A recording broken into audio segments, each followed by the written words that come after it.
Students are better able to navigate the world if they can understand the perspectives of others. They will build better relationships at school, at home, and on their future jobs if they can empathize with others, including those from backgrounds and cultures that are different from their own.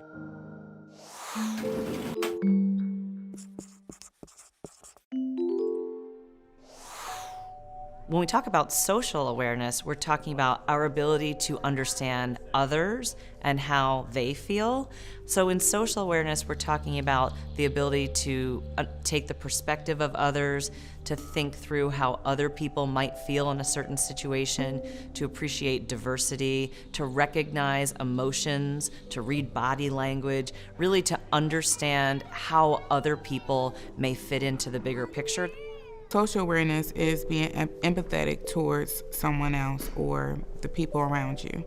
When we think about empathy, we're really thinking about our ability to put ourselves in the shoes of another person and take their perspective.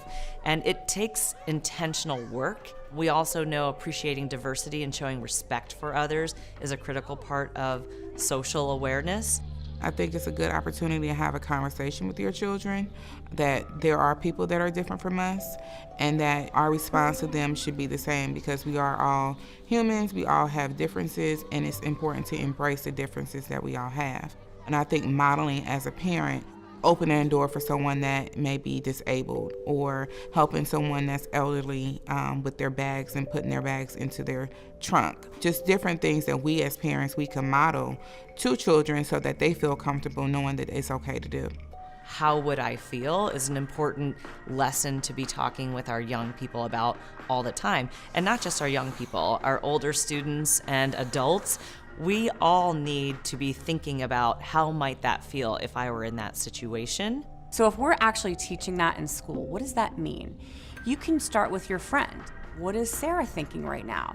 You can do that in a myriad of ways. Teachers are so creative. We do it with books, with characters. Let's talk about this character. What is she feeling? What might she do? How would you feel in that situation? You can actually then have role plays as older kids, talk about something you went through. Talk about how you were feeling. How do you think he was feeling? How do you think she was feeling?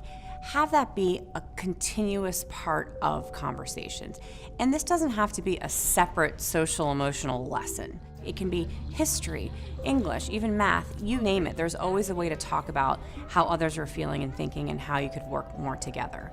For young children, we would be very explicit about looking at facial expressions and trying to discern the difference between someone who's feeling sad and someone who's feeling angry. Because you can imagine if you're misinterpreting those signals that you may be interacting inappropriately, which can cause additional conflict, where somebody may be sad and need a hug as opposed to someone who is angry and needs space. You want to be able to tell the difference between those and really trying to understand, what if I were in that situation? When we think about people from different races, different cultures, we really have to not just think about my own feelings, but how might this feel given the differences that they have. It's all part of really trying to understand each other as humans, and you need only look at the news to see how difficult this can be and how important it is if we want to have a healthy, functioning society.